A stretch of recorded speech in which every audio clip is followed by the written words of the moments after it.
Hello everyone! Welcome to the first webinar of Clean Horizon webinar series, Curiosity.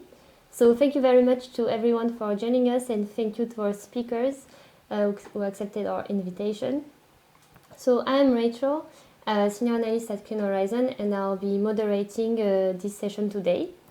So what we will talk about today is how battery storage operation can be optimized on various revenues. So we will be talking about cross-market optimization, how it impacts battery storage design, and its business model construction. So the way we will structure the webinar is that first our speakers will give us an introduction, and then they will give a quick presentation on the topic, and then we will have a Q&A session. So don't forget to ask any of your questions in the chat box, and please make sure that you stay muted so that we can't hear you during the webinar. So let's start with introduction. So Samuel, can you please introduce yourself as well as Clean Horizon? Yes, so Clean Horizon, we are a consulting company based in Paris and specialized in energy storage. We have two main activities, one of market analysis, looking at all the opportunities for energy storage worldwide, and another activity that I lead, which is technical consulting, in which we support our clients in determining the best designs, supporting the procurement, supporting the construction, commissioning phase and operation of battery energy storage systems worldwide as well. On my side, I'm Samuel Portebos. I'm an electrical engineer. I've been working in the energy storage area for about 10 years now. And today we're going to talk about optimization, which is an important part of the design process of battery storage systems, because of course the design is interestingly linked to what the batteries are going to do on the markets. So, and happy to talk about this later. And I'll let our fellow companions from Inspired, Juergen and Juergen, introduce themselves. Okay, then I go first. I'm Juergen. I'm the CEO and one of the co-founders of Inspired. We're a flexibility trader, I would call it. So we offer route to market, trading as a service, everything out of one hand. And we trade all types of flexibilities like pump storages, demand side, and of course, heavily since I would say 1.5 years, battery storage in all colors, forms, shapes, co-located with PV, standalone behind the meter, including aggregation. And we will bring our view from a commercial perspective and out of our operational projects. Thanks, Juergen. So my name is Juergen as well. So I'm Chief Growth Officer at Inspired, responsible for the areas business development, marketing, and sales.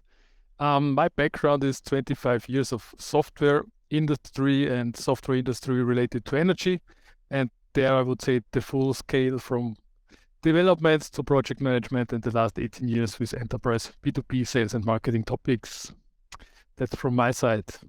Handing back to Rachel. Thanks, Juergen. So thank you very much for your introduction, and now we will be moving on to the quick presentations. So to understand what cross-market optimization is and how it is done in practice. So first, Samuel, can you explain where we're at today in Europe with cross-market optimization, and how you think battery storage design can be adapted to maximize profit with cross-market optimization? Sure. So let me just share a few slides on the topics for now. So very quickly, to give an overview of how energy storage has been developed over the last years in continental Europe. In most countries, development started with the 𝑓𝑟𝑟, the frequency containment reserve. I will come back later to what those markets are, but just to give you a little bit of taste of how our storage was developed. And in many countries, here we give the example of Germany, Belgium, and France. 𝑓𝑟𝑟 has been the main driver for storage development. When you were deploying a storage system in 2017 or 2018 in one of those countries, the only thing you had in mind at the time was doing 𝑓𝑟𝑟. The situation has changed over the last years, and we now find that FCR is not the only revenues available, and actually considering that the FCR revenues have been going down mainly over the last years, new opportunities and new markets have been looked at for the development of energy storage, and this was also possible in most countries because new opportunities arose due to more, let's say, progressive regulation towards energy storage. So, for instance, in Germany, the current one of the main drivers that we have for storage development right now is trading on the wholesale market, which our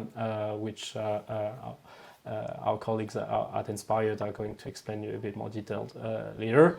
But we also have some opportunities on the aFRR that can be quite interesting, which are even more possible now than they used to be, because there has been some evolution on the market. We moved to Germany moved to a platform called Picasso that creates more granularity and flexibility on that market. In Belgium, the new opportunities are the imbalance market and the aFRR as well. The aFRR market became accessible to batteries a few years ago. A capacity market was created that was relatively favorable to batteries, meaning that now batteries in Belgium or in Germany is going to consider all those opportunities at once and not just one of them. And for France is perhaps lagging a little bit behind, but still we are still expecting that the new projects that are being developed in France are going to target aFRR as well, which is probably the main opportunity that will arise in the next a few years, with also the idea that in the longer term, in the next 5 years perhaps, other opportunities on balancing market or imbalance or wholesale market will arise as well in this country. So this is just to give a picture that we've been shifting from a mono application or one-sided application of energy storage systems, typically FCR, to multiple applications, multiple markets, and of course some markets are more prevalent in one country compared to another, but the trend is the same in pretty much every country, is that we now have multiple opportunities to go to when putting a battery on the market. And just to give a little bit of context and reference on what has been how storage has been developed in continental Europe. Overall, we have over 3.5 gigawatt of storage that is either operational, under construction, or announced.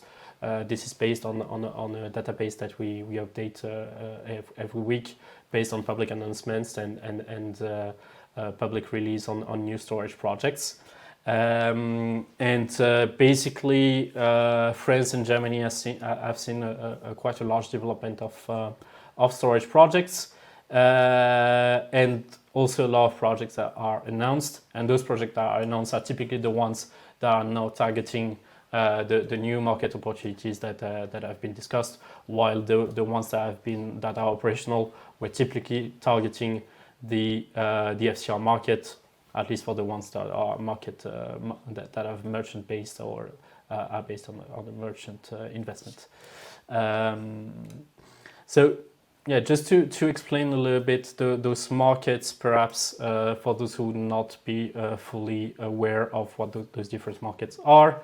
So FCR, aFRR, and balancing mechanism are typically in the family of ancillary services, which is the correction of any small deviation between generation and consumption in close to real time.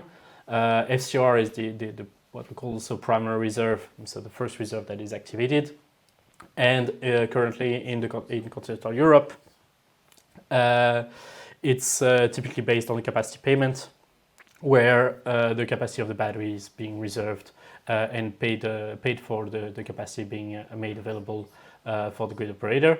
And typically this service requires a 1-hour battery with a slight oversizing on the capacity.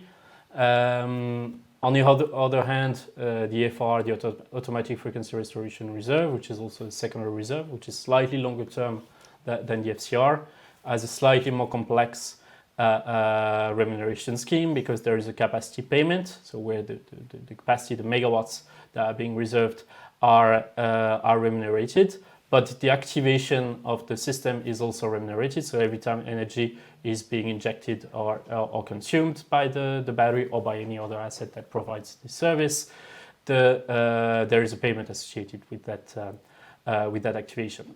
And for batteries at the moment, so rules are not fully harmonized at the European level. There are still some differences from one country to another, but typically participating with the battery to 𝑓𝑟R requires at least a 2-hour battery and between 1.5 and 2 megawatt per megawatt of 𝑓�RR provided, which means a relatively large oversizing compared to the service that is being provided, and which is quite different from the sizing of the FCR. And then for balancing mechanism and wholesale market, this is purely based on energy trading, so on the buying and selling of energy at a given price.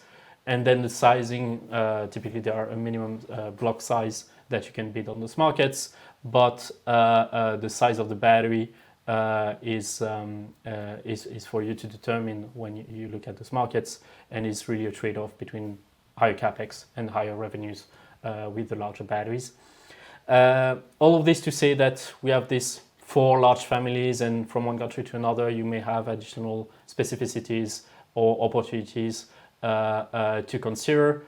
All of those have different battery sizes to be considered, different ways of activation, different methods to trade the energy, different timelines as well, because some markets you need to reserve the capacity ahead, other markets are much closer to real time, and so on and so on.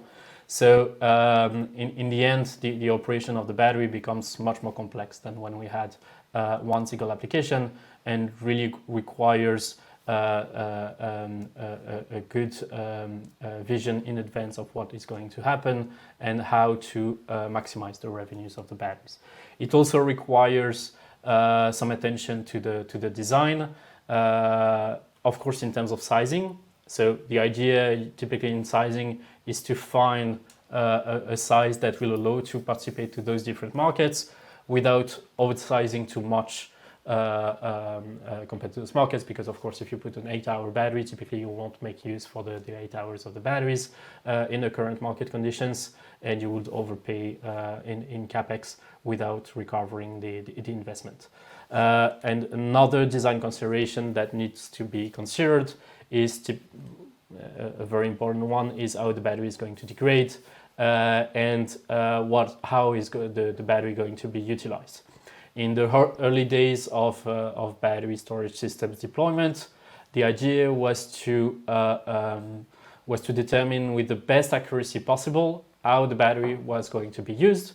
So typically you were going to FCR, you would look at historical frequency deviation, say that, okay, the battery will have a state of charge that will remain close to 50%, and then with most of the activation between 0 and 25% of the battery power, and only a small portion of your activation at a very high level, such that then the battery degradation curve that you would get from your supplier, which could be guaranteed from your supplier, would be optimized in the sense that it would provide a relatively long lifetime, but it would also be very constraining in terms of what you are able to do with your battery, because of course if you have a given guaranteed degradation curve that tells you that your state of charge needs to remain close to 50%, and your maximum power, your average discharge power cannot be higher than this much, your average charging power cannot be higher than this much, and so on,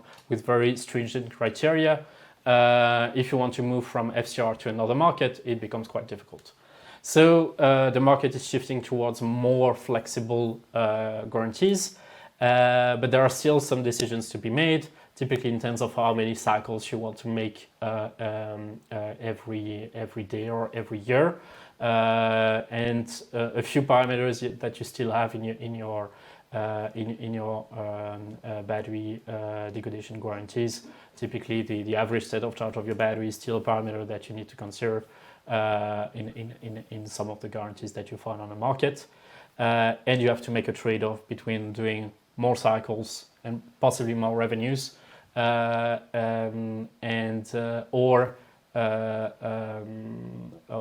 increasing lifetime by doing less cycles, and having perhaps more revenue over a longer period of time.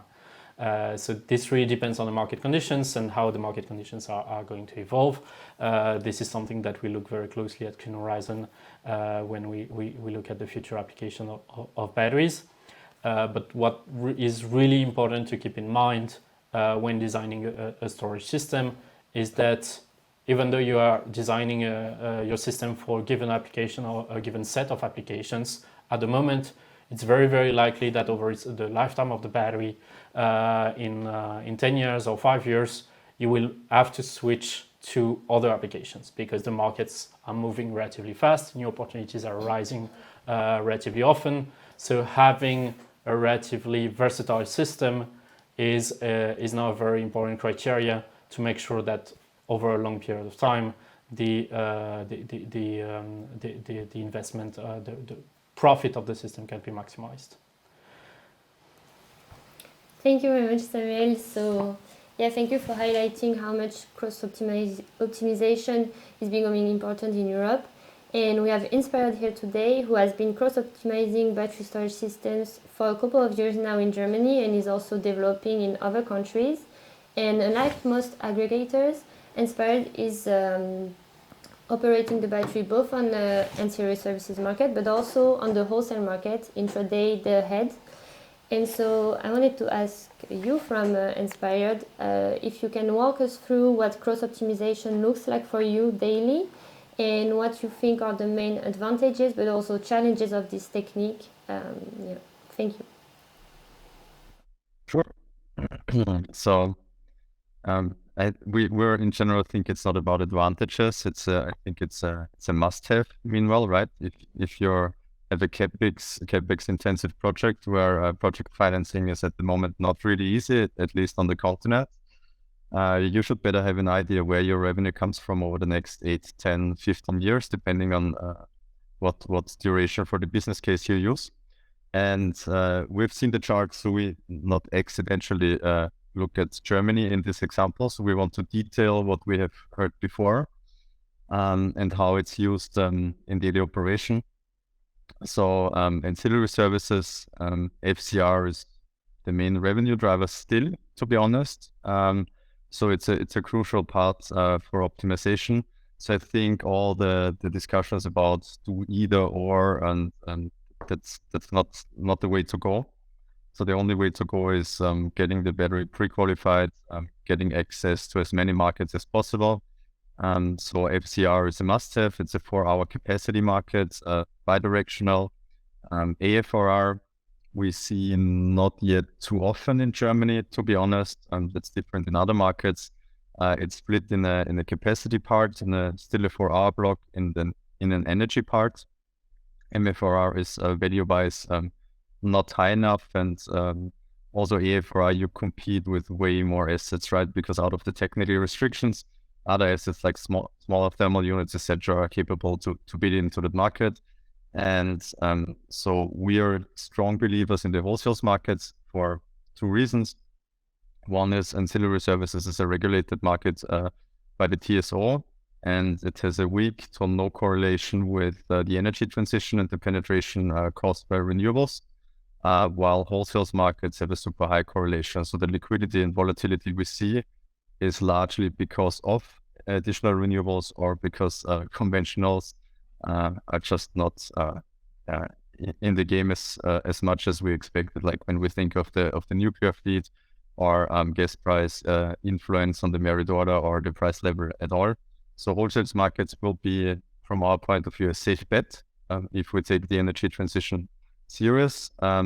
still at the moment, we stick to the topic or to the view that you have to have access to many markets as possible. So for wholesales, in Germany, you can bid in an early auction day ahead at noon. You can do a 15-minute reshaping of your profile or your positions at 3 p.m. And then you can, from 3 p.m. day ahead, you can continuously trade until 5 minutes before physical delivery on hourly, half hour, and quarter hourly granularity, while as half hourly is not liquid. So we typically talk for larger assets, utilizing also the hourly products because the order book is just deeper.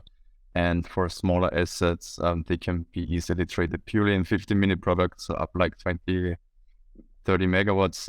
You're not moving the market. So our systems also look at elasticities of auctions and order book depth, etc.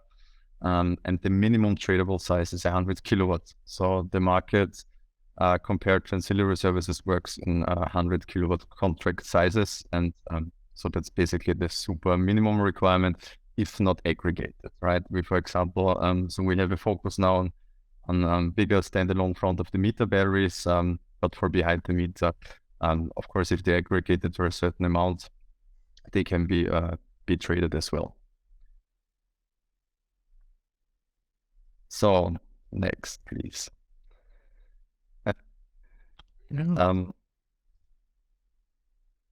So just to recap, what we see in the market is, in general in Europe, most batteries are traded in ancillary services. No matter if it's France, if it's Belgium, if it's even the UK, which is way more mature, the continental European market. And over the last 2 years, we see the same patterns everywhere. Ancillary services start to saturate.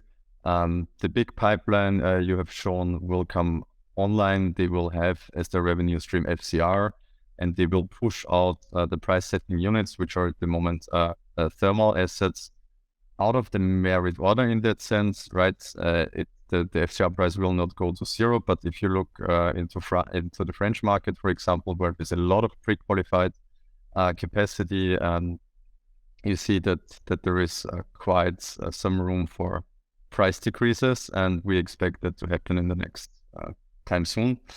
FCR prices, I mean, you see the charts. There was a really fundamental trend down caused by new capacity into FCR.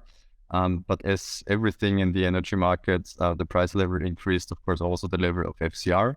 Still, if we eliminate energy crisis from our view, there was a serious trend downwards. And I don't know who took a decision in 2021 to have one revenue stream and build a battery, to be honest, if you don't have any other use cases. So I think that's very important. So diversification is the topic we talk about.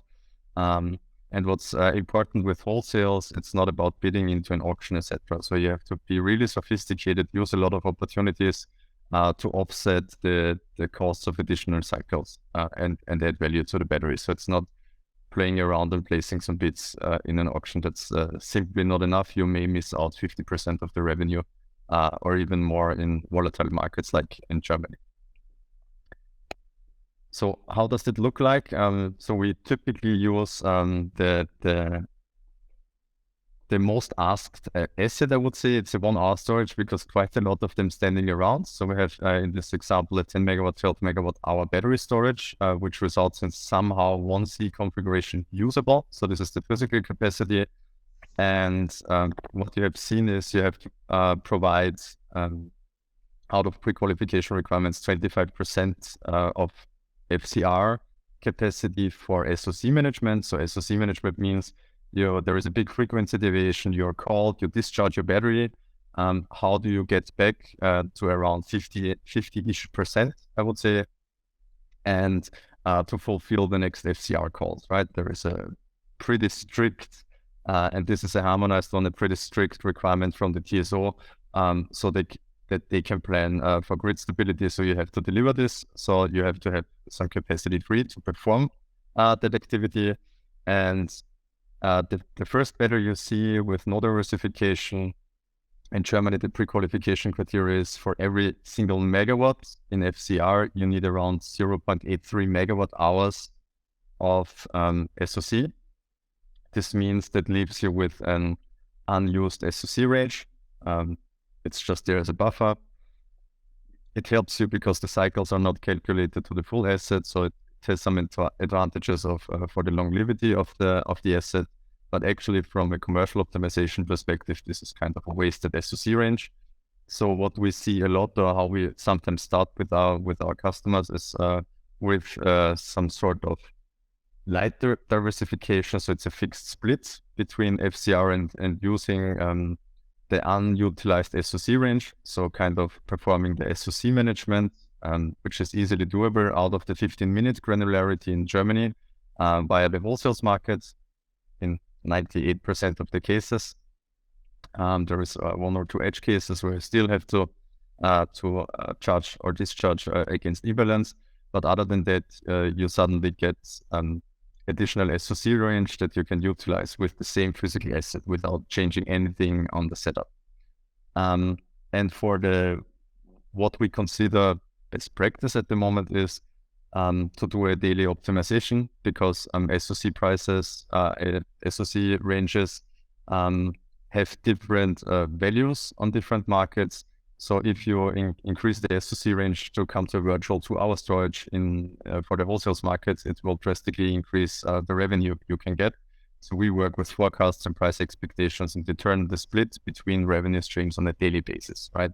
And you're kind of forced to it by the gate closure times of the different markets. So this is what we do in real life for our customers. And this is what you have to consider when planning for a battery, right? That there will not be one revenue stream, and you have to accordingly plan your available SOC range, which will, of course, have an impact on the dimensioning if you build a 1 hour, 1.5 hour, or 2 hour storage. And we didn't use the aFRR here in this example yet, because then it gets really complex. And actually, it's not really doable with a 1 hour storage. So in a sense that it's valuable. So there is good reasons why the experienced asset developers rather build new assets in a 1.5 hour, 2 hour duration. Thank you very much, Juergen. And so thank you very much for explaining so clearly the concepts. So how does it translate to numbers?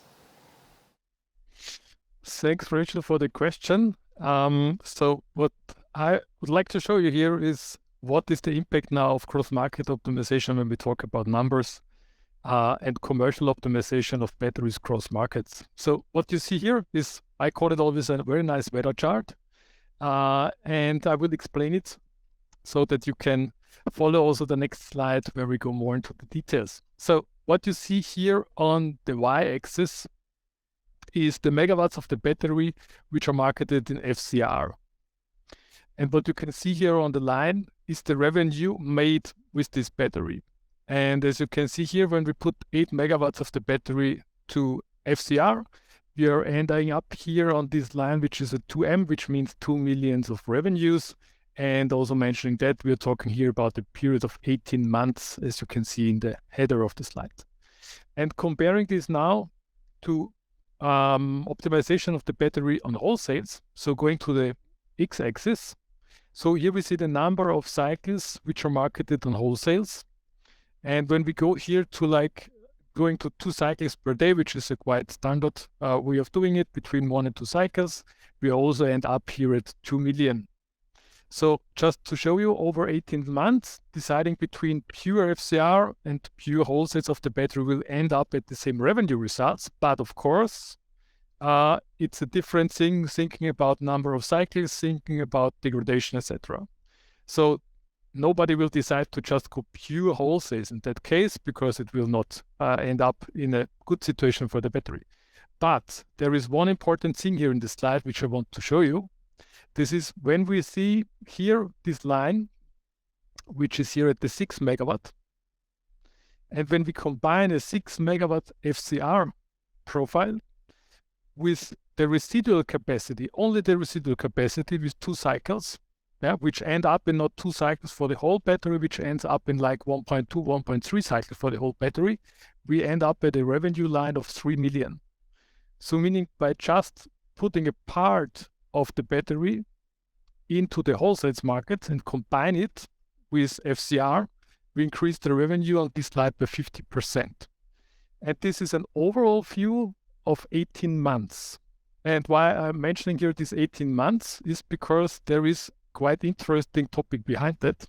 Looking to the next slide. So when we're breaking this down, this 18 months to single months, we see how intensely the market is changing over the time.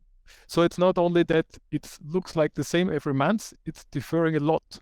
And there can be months like we see here on month 1, where it's more about putting things or FCR and wholesales is quite similar.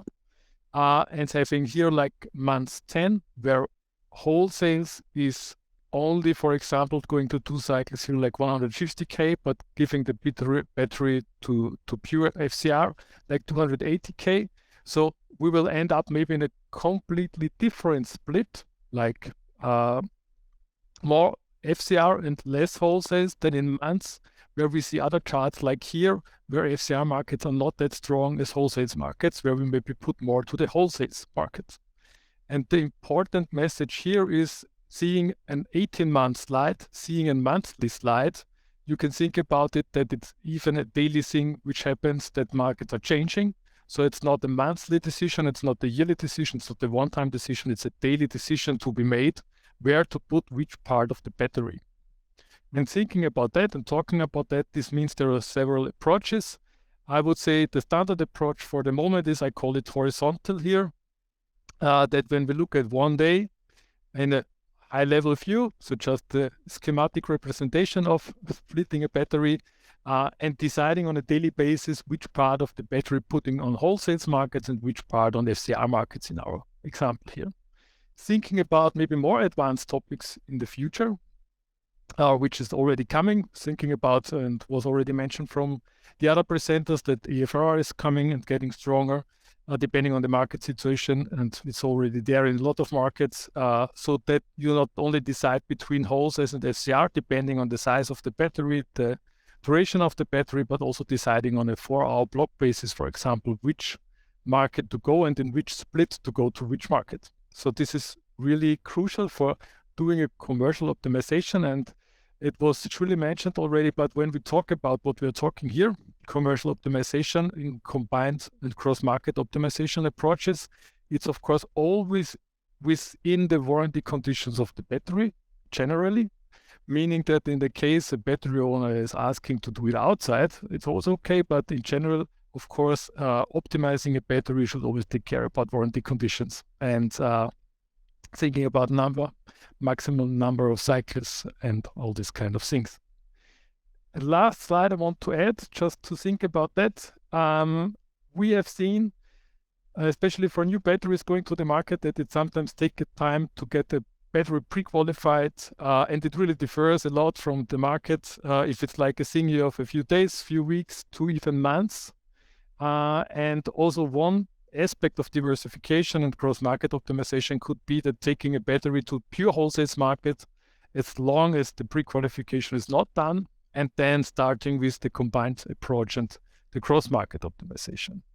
So these are different aspects of how to optimize cross-markets and how to optimize revenue streams for batteries. So this was it from my side. Back to Rachel. Thank you very much, Juergen. So now we will move on to a Q&A. So let's begin with what you just mentioned, Juergen. So you said that warranty conditions are considered as constraint in your cross optimization. So from your experience, what is your view on the optimum battery storage design, namely in terms of cycling constraint, degradation, etc.? Yeah, so talking about the optimum, I would always go for at the moment, and what we see in the market is going for, of course, more cycles and longer durations. Longer durations makes you just safer for the future when talking about diversifying revenue streams. We are talking about a few ancillary services options, wholesale options, taking into consideration that maybe new market opportunities will show up in the future. So longer durations for sure. And also thinking about cycles. So what we see is having more cycles, of course, is more opportunities also on combined cross-market optimization and also on pure wholesale optimization. But what we see also at the moment is that the curve is flattening, I would say. So going like above 3-4 cycles a day is not really of value anymore. And what you have to consider, and there are the experts out there.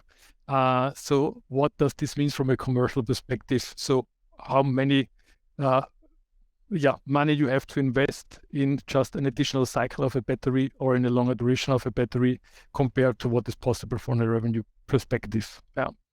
Okay. So add on that, what we additionally see is that I think it's that the cell manufacturers and the EPCs, etc., also from their side, I think it's necessary to take more focus on the future use cases, right? Because it's not that the customer is in a good position to negotiate warranty terms at the moment, right? So if you have ever seen them, they're very vague, very working on average values, etc. So actually, that's not what you need as a battery owner. You would have to have more accurate stuff on the thermal profiles, on maximum cycles per day, on averages, and simply guaranteeing a state of charge or a state of health at the end of your warranty terms with an average amount of cycles over a duration of 8 or 10 years. It's just not precise enough to take this optimization decision, right?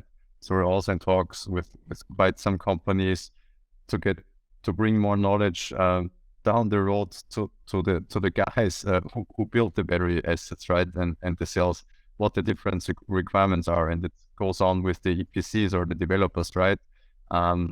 It makes a difference if you want to, for 1 hour, fully charge your battery, right? In regards to thermal profile, compared to if you have if you do some frequency regulation, right? That's a total different requirement for the HVAC, whatever it takes, right? It's the cross-market optimization has a huge impact, and I think a lot of stakeholders in that game have to be on board and think about the impact on them, right? If asset owners want to get the most money out of their assets.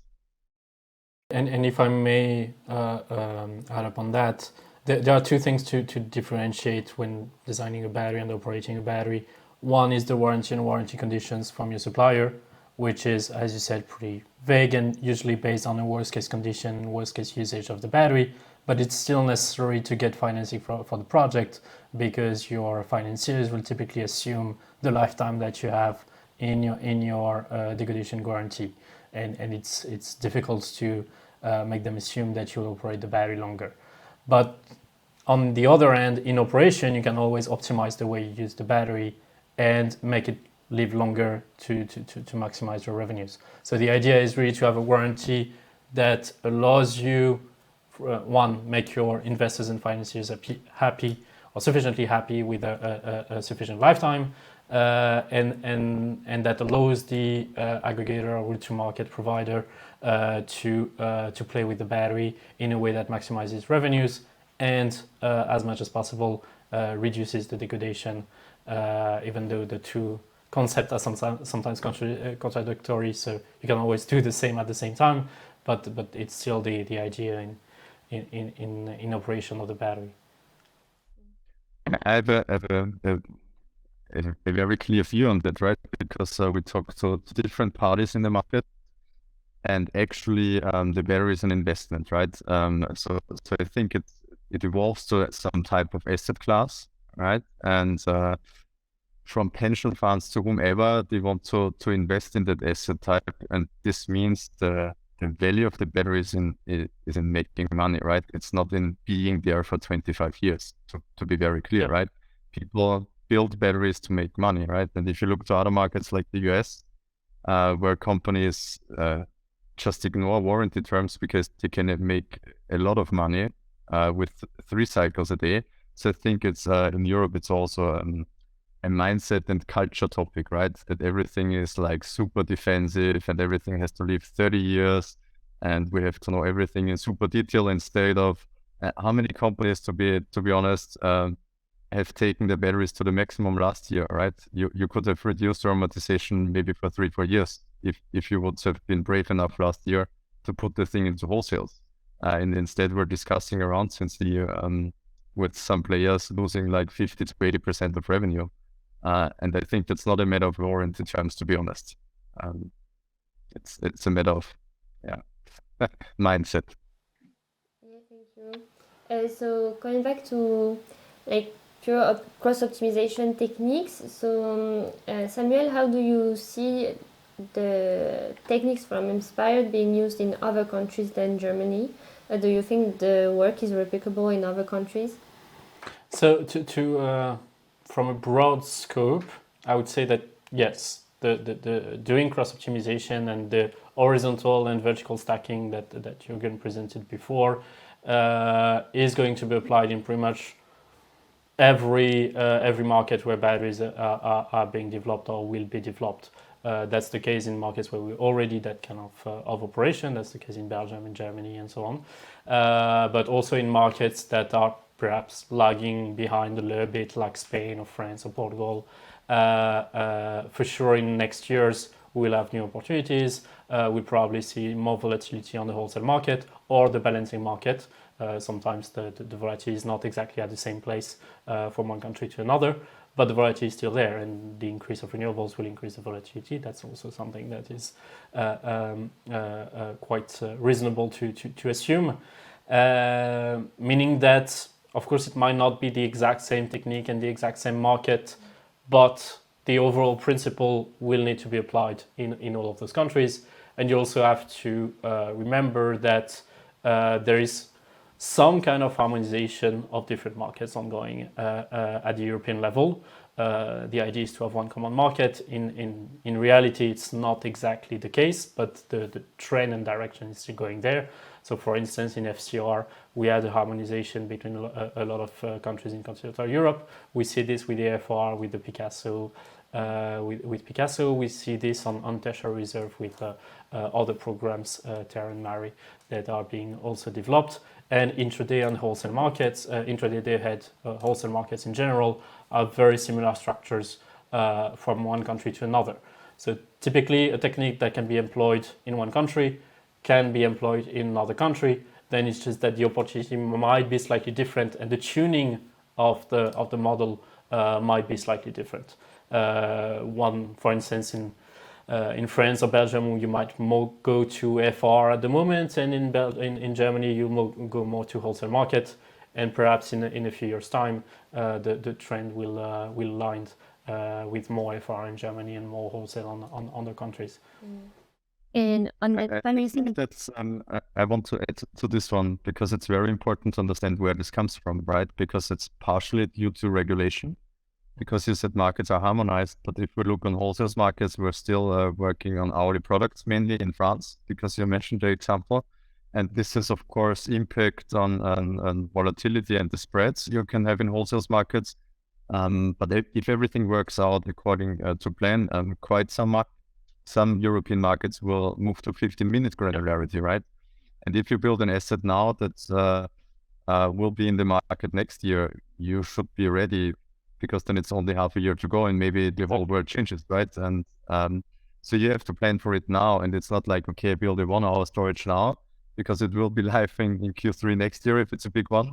And half a year later, you will be, oh my God, I have I don't know. I completely agree. It's also the view that we have at Clean Horizon, that you need to design your assets, not for the service or opportunities that you have now in the country, but the ones that you will have for the next years. Because there are some changes occurring at a lot of different levels. Maybe just to add from what I want to add from my side is, the one thing is the asset side, of course, being prepared with the asset, and the other thing is being prepared from a route to market perspective. So I think it has to be for everyone the key thing, and the magic, I would say, or the secret is to really be prepared and have the right route to market and the right setup, meaning a combination of all these different markets you can go to with your battery, and having the right parties to support you with doing that. So because it's important to react fast sometimes, and to choose, as I mentioned before, it's a daily decision, and we see that. So having some kind of login situation where you just have one route to market and this for years would be maybe not the smartest choice when you start marketing your battery at the moment. Still companies do, right? Yes. Okay, so I think we covered well the topic today. So I see that we have some questions that we didn't have time to answer, but feel free to send us an email and we'll be able to answer them later. And you will also be able to see the recording, as I saw some of you asked. So thank you very much everyone for joining us and to our speakers. And we will see you in the next edition of our series. Thank you very much, everyone. Yeah. Bye-bye. Bye. Bye.